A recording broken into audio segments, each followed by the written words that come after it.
Self Alka and welcome to our excellence family. चलिए friend start करते हैं आज की वीडियो, जिसमें हम डिस्कस करेंगे इकाई 3 के इम्पोर्टेंट क्वेश्चन।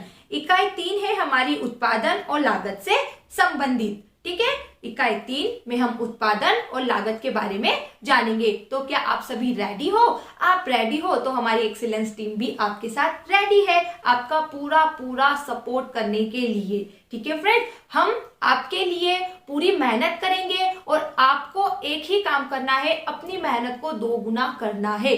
समय को नहीं देखना है, बस जैसे जैसे आपको तैयारी कराई जा रही है वैसे वैसे आप अपनी तैयारी करो और डबल मेहनत करो, तो उससे हम जल्दी आपकी जो मंजिल है वहां तक पहुंच जाएंगे, है ना। तो सबसे पहले देखते हैं इकाई 3 कितने नंबर की है। इकाई 3 10 नंबर की है, जिसमें से 4 ऑब्जेक्टिव पूछेंगे। एक ऑब्जेक्टिव 1 नंबर का होता है, तो 4 ऑब्जेक्टिव कितने हो गए? 4 नंबर के। फिर 2 नंबर का एक क्वेश्चन आएगा, 2 नंबर यहाँ हो जाते हैं, और 4 नंबर का एक क्वेश्चन आएगा, मतलब 4 ये। इस तरीके से हमारी यूनिट 3 हो जाती है फ्रेंड्स यहाँ पर 10 नंबर की। ठीक है, अब हम क्या करते हैं, ऐसे क्वेश्चन, ऐसे सिलेक्टेड क्वेश्चन पढ़ते हैं जो एग्जाम में भी आने के चांसेस रहते हैं उनके, और सेकंड उसमें से हमारे ऑब्जेक्टिव भी निकल जाते हैं, है ना। तो बहुत ही अच्छी तरीके से आपको इस वीडियो को देखना है। तो देखो, फर्स्ट क्वेश्चन है लागत वक्र यू आकृति का क्यों होता है। तो लागत वक्र यू आकृति का क्यों होता है कि क्वेश्चन भी आ सकता है 4 नंबर में, और एक ऑब्जेक्टिव भी आ सकता है कि लागत वक्र का यू आकृति का होने का क्या कारण है। तो ऑब्जेक्टिव यहाँ पे हमारा पहला बना है, लागत वक्र यू आकृति का क्यों होता है। आगे हम डिटेल पढ़ेंगे, उसमें आपको इसका आंसर मिल जाएगा। ठीक है, तो देखो, लागत वक्रों की आकृति यू आकार के होने का सर्वाधिक महत्वपूर्ण कारण फर्म को होने वाली आंतरिक बचत है। मतलब फर्म को जो आंतरिक बचत होती है उस कारण लागत वक्र यू आकृति का होता है। इन आंतरिक बचतों को निम्नांकित 4 भागों में बांटा जा सकता है। सबसे पहले आप देखो लागत वक्र यू आकृति का कैसा होता है। लागत वक्र यू आकृति का कुछ इस तरीके से बना हुआ होता है। तो ये यू आकृति का दिख रहा है, ये एक्स अक्ष हो गया और ये वाई अक्ष हो गया यहाँ पर। ठीक है फ्रेंड, तो पहला तो हमने पढ़ लिया, हमारे ऑब्जेक्टिव का आंसर हो गया है यहाँ पर कि लागत वक्र यू आकृति का तकनीकी बचत, लागत वक्र यू आकृति का फर्म को होने वाली आंतरिक बचत के कारण होता है। तो आप लिख सकते हो आंतरिक बचत, या इस तरीके से भी लिखोगे, एक शब्द में पूछ लिया जाए कि फर्म को होने वाली आंतरिक बचत, तो दोनों आंसर सही है। अब ऐसी आंतरिक बचत 4 प्रकार की होती है, जिसमें पहली है तकनीक बचत। इसका अर्थ है उत्पादन की तकनीक जैसी आधुनिक मशीनें, बड़े आकार की मशीनें आदि के सुधार करने पर जो बचत प्राप्त होती है उन्हें तकनीकी बचत कहते हैं। इन बचतों से उत्पादन अधिक मात्रा में होता है और प्रति इकाई लागत कम आती है। यहाँ तकनीकी बचत का मतलब है फ्रेंड्स कि काम 2 तरीके से होता है, एक श्रम प्रदान तकनीक से, एक पूंजी प्रदान तकनीक से। श्रम प्रदान मतलब श्रमिकों के द्वारा और पूंजी प्रदान मतलब मशीनों के द्वारा। तो यहाँ तकनीकी बचत में बोला जा रहा है कि जो परंपरागत तकनीकें हैं काम करने की, अब उनकी जगह क्या किया जा रहा है, आधुनिक तकनीकों को अपनाया जा रहा है। नई नई मशीनों की स्थापना हो रही है जो कम से कम समय में अधिक से अधिक उत्पादन करती है और हमारे समय को भी बचाती है। तो क्या हुआ कि तकनीकी बचत का अर्थ यहाँ पे क्या हो जाता है कि जब फर्म अपने संस्था में, अपने उद्योग में या अपने काम में नई तकनीक को अपना लेती है, तो उस नई तकनीक को अपनाने से फर्म के समय धन की बचत होती है, बड़े पैमाने पर उत्पादन होता है। इस कारण फर्म को आंतरिक बचत होती है और लागत वक्र यू आकृति का होता है। सेकंड देखेंगे यहाँ श्रम संबंधी बचत। इसमें लिखा है श्रम संबंधी बचत श्रम विभाजन और विशिष्टीकरण का परिणाम होती है। अतः यह विशिष्टीकरण जब उत्पादन बड़े पैमाने पर किया जाता है तब संभव होता है, जिससे श्रमिकों की कार्यकुशलता में वृद्धि होती है और प्रति इकाई उत्पादन लागत कम हो जाती है। विशिष्टीकरण का मतलब होता है सही कार्य के लिए सही व्यक्ति होना। जब फर्म अपने यहाँ कार्यरत सभी श्रमिकों को क्या करती है, मार्गदर्शन करती है या उन्हें काम करने का तरीका सिखाती है, या जिस व्यक्ति को जो कार्य आता है उसे वो कार्य बांट देती है, तो क्या होगा फ्रेंड्स के जिस व्यक्ति को जो काम आता है अगर वो वही काम करेगा तो फर्म में किसी प्रकार का नुकसान नहीं होगा। और अगर ऐसा व्यक्ति जिसे काम करना नहीं आता है, हम उसको काम करना सिखा रहे हैं या फिर उसके बाद वो काम करने की प्रैक्टिस करता है, तो ऐसे संस्था में क्या होता है, बहुत अधिक समय लगता है। तो यह श्रम संबंधी बचत का मतलब है कि आप अपने फर्म में विशिष्टीकरण का सिद्धांत अपनाओ, मतलब कार्य विभाजन का सिद्धांत। सही व्यक्ति को सही कार्य अगर आप दोगे तो आपके समय धन की बचत होगी, संस्था में नुकसान नहीं होगा और कम से कम लागत पर अधिक से अधिक उत्पादन होगा और प्रति इकाई लागत भी यहाँ पर कम आएगी क्योंकि व्यक्ति को काम करना आता है। तो श्रम संबंधी बचत का अर्थ है सही व्यक्ति से सही कार्य करवाना। अगला है यहाँ पर विपणन संबंधी बचत। कोई भी फर्म जब अपने उत्पादन की मात्रा को बढ़ाती है, कोई भी फर्म जब अपने उत्पादन की मात्रा को बढ़ाती है, मतलब दुगुना तिगुना कर देती है, तो विक्रय लागत उस अनुपात में नहीं बढ़ती। विक्रय लागत का अर्थ होता है उसका प्रचार प्रसार करना, अर्थात जब फर्म अपनी वस्तु का उत्पादन दोगुना कर देती है तो विक्रय लागत जैसे विज्ञापन एवं प्रचार में व्यय को दुगुना नहीं करती, अतः वह उत्पादित सभी वस्तुओं का प्रचार प्रसार एक बार में करके प्रति इकाई लागत को कम कर सकती है। अब आप सोच रहे हो विज्ञापन से लागत का क्या संबंध है? तो फ्रेंड्स, हर एक वस्तु जब बनती है तो उसमें वस्तु की लागत को लिया जाता है, मतलब उसके खर्चे को जोड़ा जाता है ना, उस वस्तु के पैकिंग चार्जेस को जोड़ा जाता है, उस वस्तु का विज्ञापन करते हैं तो विज्ञापन का जो पैसा होता है उसको भी जोड़ा जाता है और फिर इन सबको मिला के वस्तु की कीमत निर्धारित की जाती है। तो विपणन संबंधी बचत में ये बोल रहा है कि आप जैसे कोई भी एक वस्तु बनाते हो तो उसका एक बार विज्ञापन करने से ही क्या हो जाता है, आपको फायदा हो जाता है। अब एक बार आपने कोई भी जैसे आपने कोई भी एक वस्तु बनाई है, ठीक है, एक बार उस वस्तु का विज्ञापन कर दो, फिर उसके बाद आप उसका दुगुना तिगुना कितना ही उत्पादन क्यों ना करो, आपको बार बार प्रचार प्रसार करने की जरूरत नहीं है। आप अपना उत्पादन कितना ही बढ़ाओ, एक बार विज्ञापन हो जाने से क्या आता है, उत्पाद की प्रति इकाई लागत कम होती है। एंड लास्ट है यहाँ पर प्रबंधकीय बचत। उत्पादन की मात्रा को बढ़ाने पर प्रबंध पर होने वाले व्ययों में जो कमी आती है, उत्पादन की मात्रा बढ़ाने पर प्रबंध पर होने वाले व्ययों में जो कमी आती है उसे प्रबंध की बचत कहते हैं। अतः एक प्रबंधक अधिक मात्रा में उत्पादन का प्रबंध उसी कुशलता के साथ कर सकता है जितना कि थोड़े उत्पादन का। अब एक व्यक्ति है, जैसे आज उसने 1 घंटे काम किया, ठीक है, तो भी उसको वही सैलरी मिली, कल उससे 5 घंटे काम करा लिया तो भी वही सैलरी है, अगले दिन 8 घंटे काम करा लिया तो भी उसकी वही सैलरी है। तो यहाँ प्रबंध की बचत में बोला है कि प्रबंध की बचत का मतलब है कि उत्पादन की मात्रा बढ़ने पर प्रबंध में होने वाले व्ययों में जो कमी आती है, उत्पादन आपने कितना ही बढ़ा दिया लेकिन आपके यहाँ पे प्रबंध मैनेजमेंट का काम जो भी व्यक्ति कर रहा है या जिस भी तरीके से मैनेजमेंट हो रहा है उसमें किसी प्रकार के खर्चे नहीं करने पड़ते हैं। उन्हीं खर्चों में अगर आपका काम हो रहा है, चाहे आप उत्पादन कितना ही बढ़ा रहे हो या वो व्यक्ति जो कल आपके 1 घंटा काम कर रहा था 4 घंटे काम करने के लिए रेडी है, तो वो प्रबंध की बचत के अंदर आता है। ठीक है, तो इस प्रकार उपयुक्त विवेचनों से स्पष्ट हो जाता है कि लागत वक्र यू आकृति का फर्म को होने वाली आंतरिक बचत के कारण होता है। ठीक है फ्रेंड्स, क्लियर हो गया? ऑब्जेक्टिव याद रखना, लागत वक्र यू आकृति का क्यों होता है, तो फर्म को होने वाली आंतरिक बचत के कारण। अब सेकंड हम यहाँ पढ़ेंगे उत्पादन कार्य क्या होता है, इसके आवश्यक तत्वों का उल्लेख कीजिए। अगर हमसे पूछ लिया जाए उत्पादन के आवश्यक तत्व कौन से हैं, तो भी यही आंसर लिखना है। हमसे पूछ लिया जाए उत्पादन के साधन बताइए, तो भी हमें यही आंसर लिखना है। और हमसे पूछ लिया जाए उत्पत्ति के साधनों के प्रकार बताइए, तो भी हमें यही आंसर लिखना है। 3 तरीके से पूछ रहा है वो, उत्पादन के साधन, उत्पादन के आवश्यक तत्व या उत्पादन साधन के प्रकार। ठीक है फ्रेंड्स, तो सबसे पहले इसका अर्थ देखो, उत्पादन कार्य। ऑब्जेक्टिव तो यहाँ पे बन रहा है फ्रेंड्स, उत्पत्ति के कितने साधन होते हैं, तो उत्पत्ति के यहाँ पर 5 साधन होते हैं, भूमि, श्रम, पूंजी, साहस, संगठन। यही डिटेल हम आगे अभी पढ़ेंगे। सेकंड ऑब्जेक्टिव बना है सेकंड क्वेश्चन से, उत्पत्ति के कितने साधन होते हैं, तो उत्पत्ति के 5 साधन होते हैं, भूमि, श्रम, पूंजी, साहस, संगठन। अब उत्पादन कार्य का अर्थ देखो, मानवीय आवश्यकताओं की पूर्ति हेतु उद्योगों द्वारा किसी वस्तु या सेवा का निर्माण करना उत्पादन कार्य कहलाता है। कोई भी वस्तु स्वयं से नहीं बनती, उसको बनाने के लिए जिन साधनों को प्रयोग में लिया जाता है उन्हें उत्पत्ति के साधन कहते हैं, जिन्हें 5 भागों में बांटा गया है। आ गया यहाँ पे ऑब्जेक्टिव का आंसर, उत्पत्ति के साधनों को कितने भागों में बांटा गया है, 5। तो कोई भी वस्तु है, ठीक है, स्वयं से नहीं बनती, उसको बनाने के लिए कुछ साधनों की आवश्यकता होती है। ठीक है, तो वो साधन कितने हो गए यहाँ पर? 5। भूमि, श्रम, पूंजी, साहस, संगठन। और ऐसे साधन किस लिए बनाए, ऐसी वस्तु या सेवा का उत्पादन ही किस वजह से हो रहा है? मनुष्य की आवश्यकताओं को संतुष्ट करने के लिए। ठीक है, फिर यहाँ पर एक एक करके हम 5 ही साधन को पढ़ेंगे। जैसे सबसे पहले है भूमि।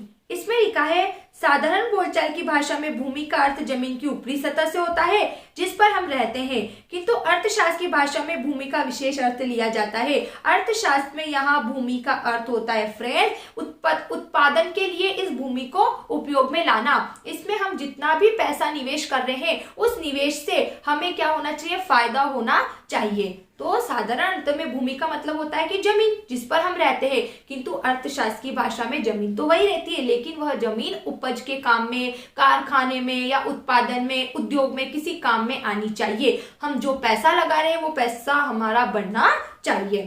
ठीक है, और ये भूमि उत्पत्ति का कौन सा साधन है? स्थिर साधन है। प्रकृति द्वारा हमको निःशुल्क मिला है, इसे ना तो हम बढ़ा सकते हैं ना घटा सकते हैं। ठीक है फ्रेंड्स, ना एक स्थान से दूसरे स्थान ले जा सकते हैं। हाँ, पैसे के रूप में एक स्थान से दूसरे स्थान ले जा सकते हैं। आपके पास कोई जमीन है, आप इसको बेचकर इसका मूल्य दूसरी जगह तो ले जा सकते हो, लेकिन जमीन को उठाकर नहीं ले जा सकते। भूमि उत्पत्ति का एक स्थिर साधन है। दूसरा यहाँ पढ़ेंगे हम श्रम। ये उत्पत्ति का परिवर्तनशील साधन है। श्रम मतलब श्रमिक। आज 10 व्यक्ति काम कर रहे हैं, कल 5 भी हो सकते हैं या 15 भी हो सकते हैं। तो उत्पत्ति का परिवर्तनशील साधन कौन सा हो गया? श्रम। इसमें लिखा है मनुष्य द्वारा धन प्राप्ति के लिए किया जाने वाला शारीरिक व मानसिक परिश्रम क्या कहलाता है? श्रम। ये उत्पत्ति का सेकंड साधन हो गया। थर्ड हम पढ़ेंगे यहाँ पर पूंजी। इसमें लिखा है पूंजी धन का वह भाग है जो मनुष्य अधिक धन कमाने के उद्देश्य से प्रयुक्त करता है। प्रयुक्त का मतलब निवेश। आज आपके पास जितना भी पैसा होता है, आप बिजनेस में से क्यों लगाते हो? अपने बिजनेस में सक्सेस अचीव करने के लिए, बिजनेस को बड़े स्तर पर ले जाने के लिए, है ना। सेल्फ का बिजनेस व्यक्ति क्यों करना चाहता है? क्योंकि वो एक प्लेटफॉर्म बनाना चाहता है अपना। तो पूंजी धन का वह भाग है। धन का मतलब है जैसे आपके पास यहाँ पर 5,000 रुपए थे, तो इसमें से आपने हर महीने 1,500 रुपए बचाए, तो इस धन का वह भाग जिसे आप क्या कर रहे हो? ऐसे काम में निवेश कर रहे हो जिससे ये 1,500 क्या हो जाए? 15,000 हो जाए या 15 लाख, 15 करोड़ के बराबर हो जाए। अगला है यहाँ पर साहस। व्यवसाय में होने वाली जोखिम को वहन करना साहस कहलाता है, और जो व्यक्ति ये जोखिम वहन करता है वह साहसी कहलाता है। No risk no gain. बिना जोखिम उठाए व्यवसाय में सफलता प्राप्त नहीं की जा सकती है। ठीक है, तो व्यवसाय की सफलता का मूल मंत्र ही है जोखिम को वहन करना या रिस्क लेना। तो व्यवसाय में होने वाली जोखिम मतलब जो नुकसान होता है उसको वहन करने वाला, उस जोखिम को उठाने वाला व्यक्ति साहसी कहलाता है। मतलब व्यवसाय को करने के लिए साहस भी होना चाहिए। उत्पत्ति या उत्पादन, आप किसी चीज का उत्पादन कर रहे हो, भूमि है, श्रम है, पैसा है, पूंजी है, लेकिन आपके अंदर साहस नहीं है, हिम्मत नहीं है। बहुत से व्यक्ति बिजनेस में हार जाते हैं तो किसी को हार्ट अटैक आ गया है। ऐसा नहीं होना चाहिए, हिम्मत होनी चाहिए, रिस्क लेना आना चाहिए। एंड लास्ट है संगठन। उत्पादन में भूमि, श्रम, पूंजी तथा साहस की आवश्यकता होती है, किंतु इनको उचित अनुपात में उपलब्ध कराना, उनसे उचित कार्य लेना, उत्पादन के लाभ का समुचित वितरण संगठन का कार्य है। सब कुछ है, लेकिन सबका किस तरीके से उपयोग करना, ये बात संगठन के अंदर आती है। संगठन क्या करता है? हमारे कार्य को एक साकार रूप में बदलता है। तो यहाँ हमारे उत्पत्ति के 5 प्रकार हो जाते हैं। उत्पादन के कितने साधन होते हैं? 5। या उत्पत्ति के साधन कितने प्रकार के होते हैं? 5। भूमि, श्रम, पूंजी, साहस, संगठन। फिर पूछ लिया जाए भूमि कौन सा साधन है, तो स्थिर, है ना। और इसके अलावा पूंजी को पूछ लिया जाए, श्रम को पूछ लिया जाए, तो ये कौन से है? परिवर्तनशील साधन। ठीक है फ्रेंड्स, अब अगला हम यहाँ पर देखेंगे स्थिर लागत तथा परिवर्तनशील लागत के बारे में। स्थिर लागत तथा परिवर्तनशील लागत पूछ लिया जाए या फिर स्थिर साधन या परिवर्तनशील साधन किसे कहते हैं, तो भी आपको यही आंसर लिखना है। तो सबसे पहले इसका अर्थ देखो, लिखा है ऐसी लागतें जिनमें उत्पादन की मात्रा में परिवर्तन होने से इकाई में कोई परिवर्तन नहीं होता, स्थिर लागत कहलाती है। ऐसी लागतें, उत्पादन की मात्रा को आप बढ़ा दोगे, है ना, फिर भी उनमें कोई परिवर्तन नहीं होता, वह स्थिर साधन या स्थिर लागत कहलाती है। ठीक है, उदाहरण देख लो, जैसे भवन, मशीनरी, यंत्र, स्थायी कर्मचारी का वेतन आदि स्थिर लागत के उदाहरण है। या फिर मैं आपको एक एग्जांपल दूं कि एक हम कहीं किराए से रहते हैं, किराए के मकान में रहते हैं, ठीक है, 30 दिन हम रहते हैं, है ना। अगर हम 10 दिन के लिए कहीं बाहर गांव चल गए तो क्या किराएदार ने हमसे 20 दिन का पैसा लिया क्या 30 में से? उसने तो पूरे 30 दिन का लिया ना। तो वो स्थिर लागत या स्थिर साधन के अंदर आती है, ठीक है। स्थिर साधन या स्थिर लागत का अर्थ होता है यहाँ पर कि उत्पादन की मात्रा में परिवर्तन होने से उनमें कोई परिवर्तन नहीं होना। जैसे कि आप एक मशीन किराए से लेकर आते हो, जैसे किसान लोगों की फसल तैयार हो जाती है तो फसल कटाई के लिए बहुत सौ के पास मशीन होती है, बहुत से लोग किराए से मशीन लेकर आते हैं। तो अगर वो किराए से मशीन लेकर आए, उसका एक दिन का 2000 रुपए का खर्चा है, मशीन का 2000 रुपए से वो किराए पर लेकर आए। अब वो मशीन को 1 घंटे चलाए, 2 घंटे चलाए, सुबह से लेकर शाम तक चलाए, उन्हें 2000 रुपए देना है। उत्पादन की मात्रा का स्थिर लागत पर कोई प्रभाव नहीं पड़ता है। क्लियर हो गया स्थिर साधन या स्थिर लागत। अगला देखो, परिवर्तनशील साधन या लागत। ऐसी लागतें जिनमें उत्पादन की मात्रा में परिवर्तन होने से परिवर्तन आता है, परिवर्तनशील लागत कहलाती है। 10 श्रमिक काम कर रहे थे तो उत्पादन कितनी 100 इकाइयां बन रही थी वस्तु की। 20 श्रमिक हो गए, 200 इकाइयां बनने लग गई। 30 श्रमिक हो गए, 300 इकाइयां बनने लग गई। 40 श्रमिक हो गए, 40 इकाइयां बनने लग गई वस्तु की। तो परिवर्तनशील साधन ऐसा साधन होता है जिसका उत्पादन मतलब उत्पादन की मात्रा का प्रभाव पड़ता है ना। उत्पादन की मात्रा में परिवर्तन होने से परिवर्तनशील साधनों में भी परिवर्तन आ जाता है। तो स्थिर और परिवर्तनशील दोनों समझ में आ गया। स्थिर में कोई परिवर्तन नहीं होगा और परिवर्तनशील साधन पे उत्पादन की मात्रा का प्रभाव यहाँ पर पड़ता है। अगला देखो यहाँ पर प्रभाव। कुल स्थिर लागतों पर उत्पादन की मात्रा का कोई प्रभाव नहीं पड़ता, अर्थात उत्पादन की मात्रा में परिवर्तन होने पर भी कुल लागत स्थिर ही रहती है। वही बात जो मैंने आपको बोली है कि आप इस एक कमरे में रहकर 100 पेन बनाओ, 200 बनाओ या 300 बनाओ, कोई फर्क नहीं पड़ेगा। आपको इस कमरे का किराया जितना है उतना ही देना पड़ेगा। तो उत्पादन की मात्रा का स्थिर लागत पर कोई प्रभाव नहीं पड़ता। उत्पादन की मात्रा 100 पेन बनाओ, 200 बनाओ, 500 बनाओ, 1000 बनाओ, 12000 बनाओ, 10,000 बनाओ, कितने भी बनाओ, आपको इस कमरे का हर महीने 5000 किराया देना है, मतलब 5000 देना है। तो स्थिर लागत पर उत्पादन की मात्रा का कोई प्रभाव नहीं पड़ता, जबकि परिवर्तनशील लागतें उत्पादन की मात्रा से प्रभावित होती है, अर्थात उत्पादन के घटने या बढ़ने के साथ साथ ये भी घटती या बढ़ती रहती है। 10 श्रमिकों को लेकर मैंने किसी वस्तु का उत्पादन किया, किसी वस्तु की मैंने 100 इकाइयां बनाई। अब वो 100 इकाइयां बिना बिकी रह गई, मतलब उसकी मार्केट में डिमांड नहीं हो रही है। तो ऐसी कंडीशन में मैं क्या करूंगी? और अधिक उत्पादन करूंगी क्या? नहीं करूंगी। अगर मुझे उत्पादन नहीं करवाना है तो मैं श्रमिकों को क्या कर दूंगी? काम पर से निकाल दूंगी, या 10 में से 5 श्रमिकों की छुट्टी कर दूंगी, 5 को अपने पास रखूंगी। तो ये बोला जा रहा है उत्पादन की मात्रा का परिवर्तनशील साधनों पर प्रभाव पड़ता है। और ऐसा भी हो सकता है मैंने कोई ऐसी वस्तु बनाई है जिसकी मार्केट में और ज्यादा डिमांड होने लगी है, पहले 100 बनाई और अब उसकी एकदम से 1000 मांग आने लगी है। तो ऐसी कंडीशन में मैं श्रमिकों की संख्या बढ़ा दूंगी और बड़े पैमाने पर उत्पादन करूंगी। तो परिवर्तनशील साधन पर उत्पादन की मात्रा का प्रभाव पड़ता है, जबकि स्थिर साधन पर नहीं पड़ता है। थर्ड है निरंतरता। स्थिर लागतों की हानि उठाकर भी अल्पकाल में एक उत्पादक उत्पादन जारी रख सकता है। स्थिर लागतों की हानि उठाकर मतलब मैंने ये कमरा 1 साल के लिए फिक्स कर लिया, अब मैं इसमें उत्पादन करूं या नहीं करूं, कभी मेरा काम चले या ना चले, लेकिन मेरे पास एक संपत्ति तो है ना 1 साल के लिए।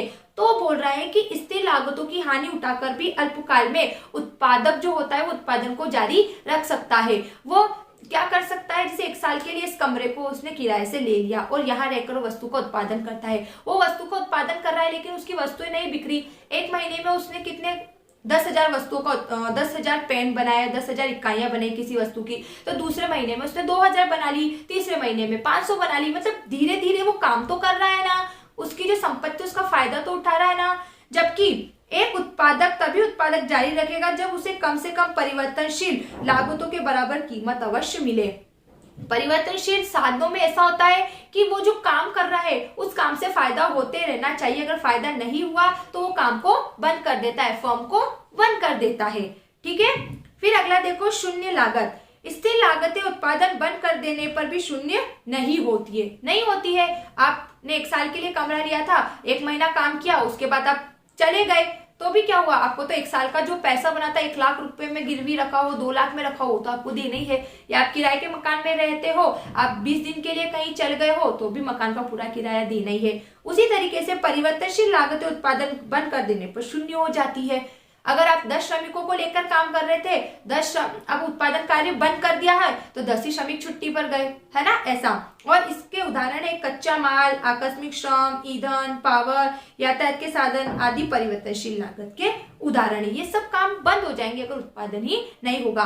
तो स्थिर साधन या परिवर्तनशील साधन में क्या अंतर है, स्थिर लागत या परिवर्तनशील लागत में क्या अंतर है, दोनों का आंसर आपको यही लिखना है, ठीक है। और ऑब्जेक्टिव भी बन जाए, एग्जाम्पल को देख लो, भवन उत्पत्ति का कौन सा साधन है, स्थिर, ठीक है। फिर पूछ लिया जाए श्रम, ईंधन, पावर मतलब इलेक्ट्रिसिटी बिल वगैरह कौन से, परिवर्तनशील साधन। जितनी देर तक आप काम करोगे, जितनी देर तक मशीन चलाओगे, उतना ही बिल आएगा। तो बिल तो कम ज्यादा आता रहता है, ठीक है। अगला हम यहाँ देखेंगे कौन सा, क्रमागत उत्पत्ति ह्रास नियम। क्रमागत उत्पत्ति ह्रास नियम का अर्थ और इसके लागू होने के कारण। इसको किस तरीके से पूछ सकता है, उत्पत्ति ह्रास नियम क्या है, यह नियम क्यों लागू होता है, साधन के घटते प्रतिफल का नियम क्या है और इसके क्या कारण है, समझाइए। 3 तरीके से आपको याद रखना है, क्रमागत उत्पत्ति ह्रास नियम, ओनली उत्पत्ति ह्रास नियम, या साधन के घटते प्रतिफल का नियम क्या है, इसके लागू होने के कारण बताइए।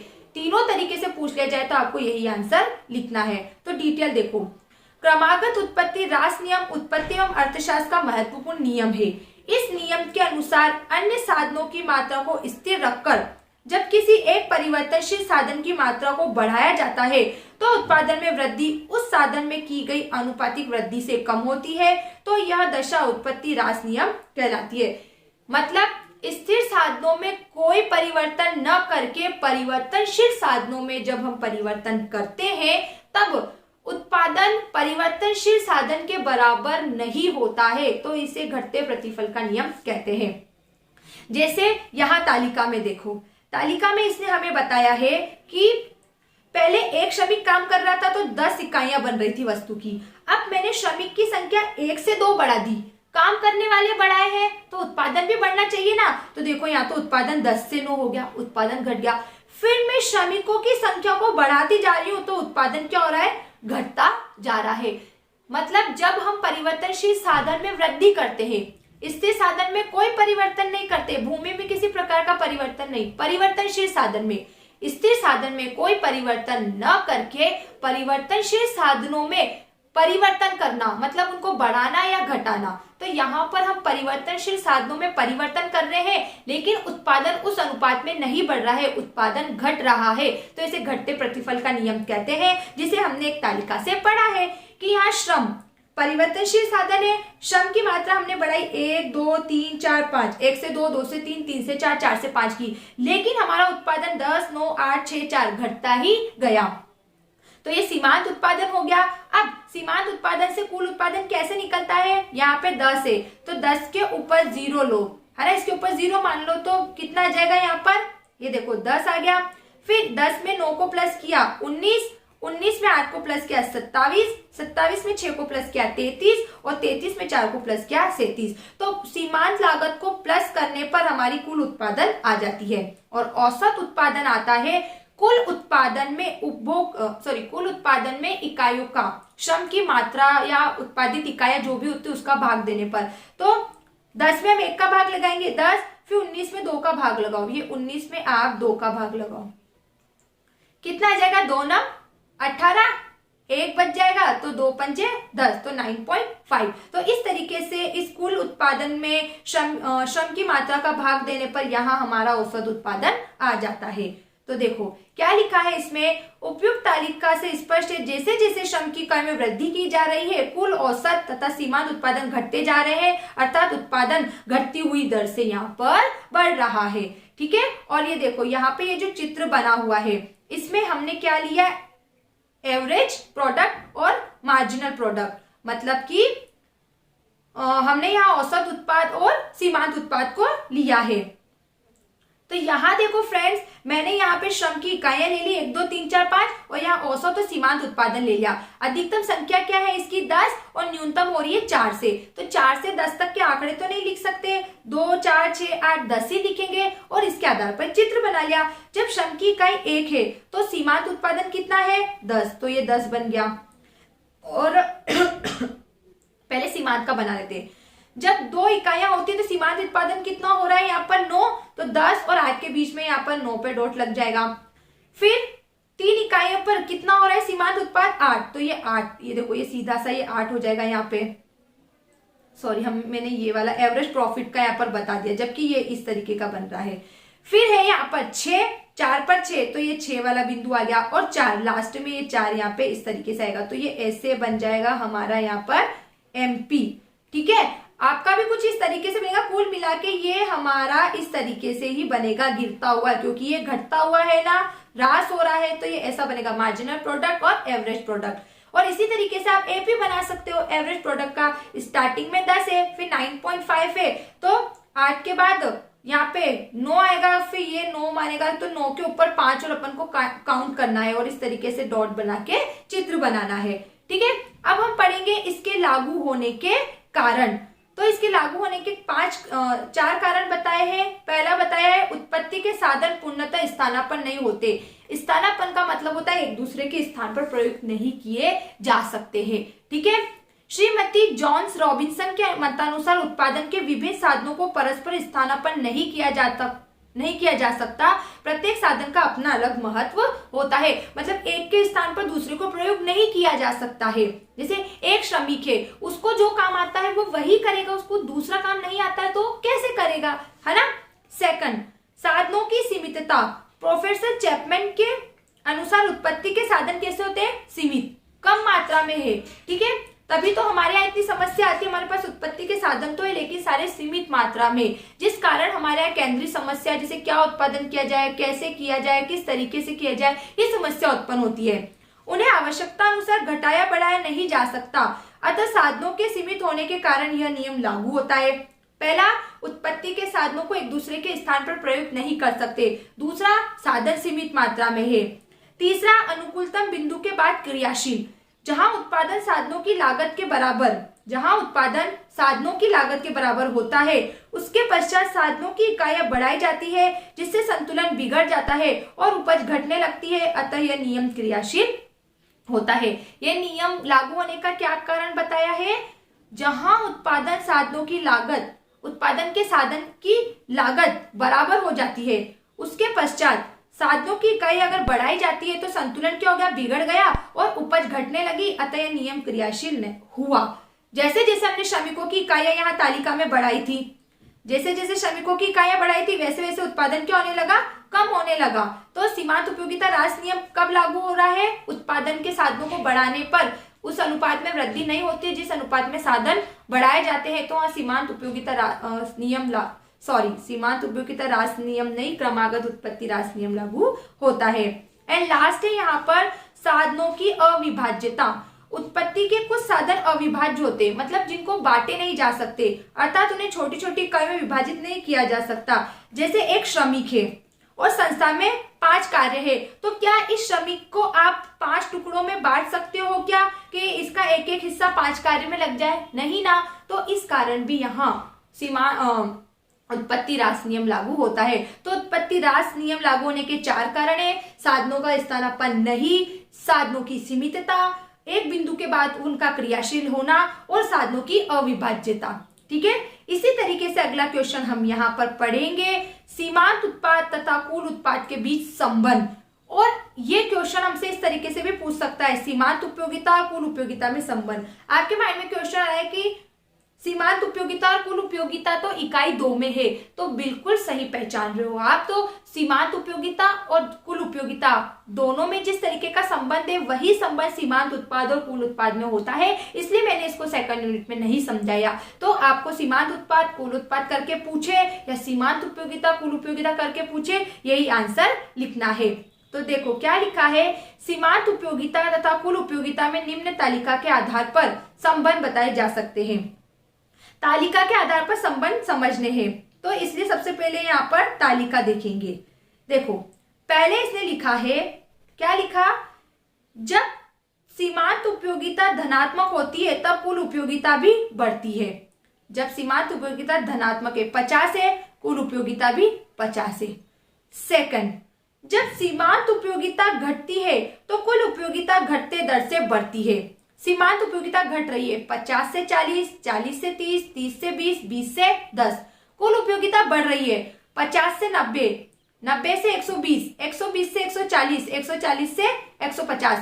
पहले यहाँ 40 से बढ़ी, फिर उसके बाद 90 से 120, 30 से बढ़ी, फिर 20 और फिर 10। मतलब बढ़ी तो है, घटते दर से बढ़ी है। 40 से नहीं बढ़ी, 40 बढ़ी, फिर 30 बढ़ी, फिर 20 बढ़ी, फिर 10। तो जब सीमांत उपयोगिता घटती है तो कुल उपयोगिता घटते दर से क्या हो रही है, बढ़ रही है। घटते दर बढ़ रही है लेकिन घटते दर से। अगला है, जब सीमांत उपयोगिता शून्य होती है तब कुल उपयोगिता अधिकतम होती है। सीमांत उपयोगिता यहाँ पे शून्य हो गई तो ये अधिकतम हो गई यहाँ पर 150। एंड लास्ट है, जब सीमांत उपयोगिता ऋणात्मक होती है तब कुल उपयोगिता घटती जाती है। देखो सीमांत उपयोगिता यहाँ पे ऋणात्मक हो रही है -10, एक मिनट, क्या हो रही है यहाँ पर फ्रेंड्स, -10 -20, तो ये क्या हो गई, घटने लग गई 140 और 120। एक बार फिर देखो, जब सीमांत उपयोगिता धनात्मक होती है, 50 है तो कुल उपयोगिता भी धनात्मक है। जब सीमांत उपयोगिता घटती है 50, 40, 30, 20, 10, ये क्या हो रही है, घट रही है। ठीक है, तो कुल उपयोगिता घटते दर से बढ़ती है, घटते दर से बढ़ रही है। जब सीमांत उपयोगिता शून्य होती है कुल उपयोगिता अधिकतम। जब सीमांत उपयोगिता ऋणात्मक मतलब माइनस में संख्या आ गई है तो ये क्या हो जाने लगती है, कुल उपयोगिता घटने लगती है। और इस तालिका को इस चित्र के माध्यम से समझ सकते हो। यहाँ पर आप जैसे यहाँ पर इसने तालिका में सेब की इकाइयां लिखी है, ठीक है, तो यहाँ सेब की इकाइयां या जो भी यहाँ पे हमने केले की इकाइयां नाम लिख दिया तो आप यहाँ पे सेब की इकाइयां लिख सकते हो। ठीक है, सेब की इकाइयां।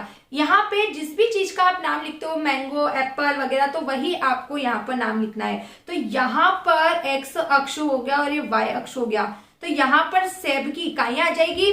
और यहाँ पर क्या आ जाएगा फ्रेंड्स, ये जो सीमांत उपयोगिता कुल उपयोगिता है इनके आंकड़े। इसका न्यूनतम आंकड़ा कहाँ से है, 0 से, और अधिकतम क्या है यहाँ पर 150। तो 0 से 150 तक आप क्या टेबल बनाओगे, तो 0 से 150 के लिए इन्होंने क्या कर लिया है, 20, 40, 60, 80, 100, 120, 140, 160 के आंकड़े लिए हैं। और ये देखो ये माइनस में भी है ना, ये देखो माइनस में भी है, माइनस में भी संख्या है हमारे पास, इसलिए इन्होंने इस तरीके से बनाया है इसको। या माइनस में बनाने के लिए भी तो लिखना पड़ेगा, तो 0 से आप ऊपर लिख लो और यहाँ पे लिख लो -10 और -20। ठीक है, अब देखो उन बिंदुओं के आधार पर आपको फ्रेंड्स यहाँ पर चित्र बनाना है। मैं ऐसा करती हूँ, यहाँ पे सारे नाम लिख लेती हूँ।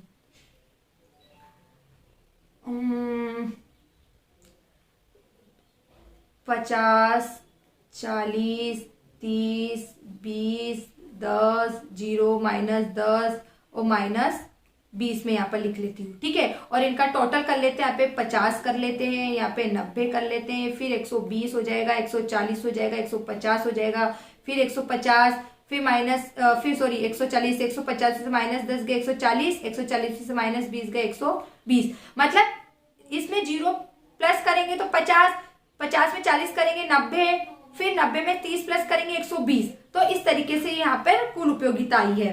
ठीक, और इनके आधार पर ये सारा चित्र यहाँ पर बना हुआ है।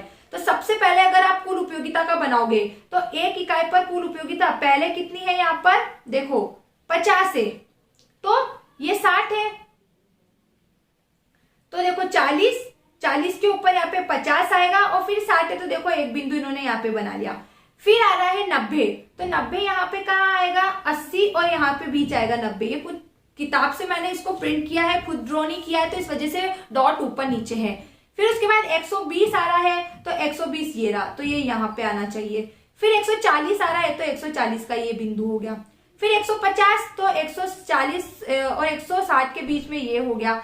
अधिकतम पे भी 150, तो ये डबल। फिर घटता हुआ 140 यहाँ आ गया, और फिर 120, ये देखो ये। तो ये तो हमारा हो गया कुल उपयोगिता, पहले बड़ा फिर घटते दर से बड़ा। पहले इतना बड़ा, देखो कितनी स्पेस है इन डॉट के बीच में, फिर थोड़ी थोड़ी स्पेस आने लग गई और फिर ये पूरा घटने लग गया। ठीक है, तो कुल उपयोगिता का हो गया, कुल उपयोगिता का। और अब यहाँ पे सीमांत का हम बनाएंगे। तो देखो फर्स्ट तो एक पे हमको 50 से लिखना है, ये 50 ले लिया। फिर 40 उसने बोला है तो 40 2 पे 40 यहाँ आ जाएगा। फिर 30 है तो फिर वापस थोड़ा सा और नीचे। फिर 20 बोला तो 20 का ये यहाँ पे ले लो 4 पे। फिर उसने हमें 10 बोला तो थोड़ा सा नीचे 5 पे। फिर 0 आ जाएगा यहाँ पर 6 पे। फिर उसने बोला -10 तो 7 का ये -10 और 8 इकाई पर कितना है -20। तो ये हमारा हो जाता है यहाँ पर सीमांत उपयोगिता का। और यहाँ पे धनात्मक वाली ये रेखा। तो पूरा बताया उसने, घटती हुई दर से बढ़ रहा है। यहाँ पे देखो ज्यादा स्पेस थी तो बड़ा है, फिर घटता हुआ।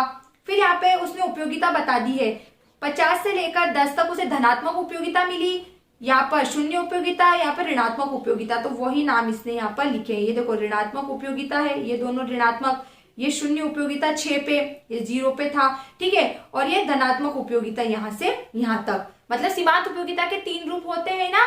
कौन कौन से रूप होते हैं उसके? धनात्मक, शून्यात्मक और ऋणात्मक। तो तीनों रूप को इसने यहाँ पर बताया है। तो आया आपको समझ में? अब अगर वो पूछ लेता है सीमांत उत्पाद और कुल उत्पाद में क्या संबंध है, तो आपको उपयोगिता की जगह उत्पाद लिखकर इस चीज को ऐसे ही बनाना है। टेबल और करो में जहां जहां उपयोगिता है वहां पे आपको उत्पाद का नाम लिखना है। क्लियर? अब अगला है हमारा औसत लागत वक्र कैसा दिखता है। औसत लागत वक्र कैसा दिखता है, यह ऐसा क्यों दिखता है? तो देखो यहाँ पे जो औसत लागत वक्र दिख रहा है, इसका इस शेप का होने का क्या कारण है? तो लिखा है पहला, औसत लागत वक्र बाएं से दाएं की ओर गिरता हुआ दिखाई देता है। मतलब ऊपर से नीचे की ओर दिखाई दे रहा है। यह ऐसा इसलिए दिखाई देता है क्योंकि यह बाएं से दाएं नीचे की ओर गिरती हुई होती है, क्योंकि कुल स्थिर लागत अपरिवर्तनशील होती है। स्थिर लागत में परिवर्तन नहीं किया जा सकता और जैसे जैसे उत्पादन की मात्रा में वृद्धि होती है AFC घटती जाती है। AFC का मतलब होता है एवरेज फिक्स्ड कॉस्ट, औसत स्थिर लागत। कुल स्थिर लागत में उत्पादित की गई इकाइयों का भाग देने पर प्राप्त होने वाली लागत औसत स्थिर लागत कहलाती है। कुल लागत में उत्पादित की गई इकाइयों का भाग देने पर प्राप्त होने वाली लागत औसत स्थिर लागत कहलाती है। सेकंड इसने बताया है यहाँ पर आरंभिक स्टार्टिंग में, है ना, AFC औसत लागत वक्र अधिक तेजी से गिरती है, उसके बाद कम तेजी से गिरती है। औसत लागत वक्र कभी अक्षों को नहीं छूता है, जिसके कारण AFC का आकार आयताकार अतिपरवलय के समान होता है और AFC कभी भी शून्य नहीं होती। औसत स्थिर लागत कभी भी शून्य नहीं होती है। देख लो कभी भी शून्य नहीं है। ना तो इसने y अक्ष को स्पर्श किया है, ना ही x अक्ष को, और बाएं से दाएं ऊपर की ओर गिरती हुई है। ठीक है फ्रेंड्स। एंड लास्ट के 2 क्वेश्चन और है, जिसमें पहला है घटता सीमांत उत्पाद नियम क्या है। तो जब उत्पादन के अन्य आगतों को स्थिर रखकर एक परिवर्तित आगत की इकाई में वृद्धि की जाती है तो प्रारंभ में सीमांत उत्पाद में वृद्धि होती है, इसके बाद यह घटता जाता है तथा ऋणात्मक भी होता जाता है। वही जो यहाँ पर हमने तालिका पढ़ी थी, सीमांत उत्पाद या सीमांत उपयोगिता। तो यार सेब की इकाइयां क्या हो रही है, बढ़ती जा रही है। तो यहाँ पर आप श्रम की इकाइयां ले लो। ठीक है, श्रम मतलब स्थिर साधन में तो परिवर्तन नहीं कर रहे, परिवर्तनशील साधन में हम परिवर्तन कर रहे हैं। तो जैसे जैसे हम परिवर्तनशील साधन में वृद्धि कर रहे हैं, 1 2 3 4 परिवर्तनशील साधनों को बढ़ाते जा रहे हैं, तो यहाँ पर हमारा सीमांत उत्पाद, उपयोगिता की जगह आप यहाँ पे उत्पाद मानो। पहले क्या हो रहा है, घटता जा रहा है, फिर शून्य हो गया, फिर ऋणात्मक हो गया। तो इसने भी हमें यहाँ पर यही समझाया है कि क्या बोला ये हमसे, जब उत्पादन के अन्य आगतों को स्थिर रखा जाता है, सभी साधनों को स्थिर किया जाता है और परिवर्तित आगत मतलब परिवर्तनशील साधन में वृद्धि की जाती है, तो सीमांत उत्पादन में पहले वृद्धि होती है, इसके बाद ये घटता है, फिर ये ऋणात्मक हो जाता है। पहले तो देखो ये कैसा था, प्लस में था, फिर ये घटने लगा, फिर ये शून्य हुआ और फिर ये ऋणात्मक हो गया। इसी तरीके से लास्ट है यहाँ पर लागत फलन की संकल्पनाओं को संक्षिप्त में लिखिए। तो पढ़ेंगे हम यहाँ, एक फर्म का लागत फलन उसके उत्पादन तथा लागत के संबंध को प्रदर्शित करता है। लागत फलन क्या हो रहा है, उत्पादन तथा लागत के संबंध को प्रदर्शित कर रहा है। कुल मिला के लागत फलन का मतलब है आप जो उत्पादन कर रहे हो और उस उत्पादन के जो खर्चे हैं, इन दोनों के संबंध को लागत फलन कहते हैं। हमने जो उत्पादन किया और उस वस्तु का उत्पादन करने में जिन साधनों का उपयोग किया, हमने जिस वस्तु का उत्पादन किया है ना, उस उत्पादन में हमने जिन साधनों का उपयोग किया, उन दोनों को लागत फलन कहते हैं। फर्म के लागत फलन का निर्धारण उत्पादन फलन तथा लागतों की कीमत ही करती है। फर्म का जो भी लागत फलन है उसका निर्धारण उत्पादन और लागतों की कीमत के आधार पर होता है। कोई भी वस्तु की कीमत किस आधार पर निर्धारित होगी? एक तो जितनी ज्यादा मात्रा में उत्पादन हुआ उसको देखकर, और उसके खर्चे के आधार पर। कम वस्तु बनी है तो कम वस्तु बनी है और डिमांड ज्यादा है तो हम उसकी कीमत ज्यादा रखेंगे जिससे उसकी मांग कम होने लग जाएगी। और दूसरा खर्चे के आधार पर, तो ये बोल रहा है कि लागत फलन का निर्धारण उत्पादन जितना हुआ है और लागत जितने भी हमारे खर्चे हुए हैं दोनों के आधार पर किया जाता है। उत्पादन फलन अल्पकालीन तथा दीर्घकालीन दोनों हो सकता है। उत्पादन फलन उत्पत्ति के जो साधन अल्पकालीन और दीर्घकालीन दोनों होते हैं।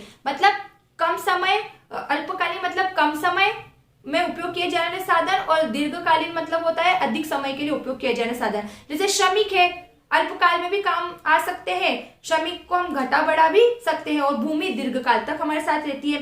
इसी प्रकार लागत फलन भी अल्पकालीन और दीर्घकालीन दोनों प्रकार का हो सकता है। तो आया समझ में आपको इस यूनिट के सभी क्वेश्चन? अगर फिर भी आपको कोई डाउट लगता है तो आप पूछ सकते हो, और साथ ही साथ अपने एक्सीलेंस फैमिली को जल्दी से सब्सक्राइब कर दो, लाइक कर दो और शेयर कर दो। Thank you, bye bye.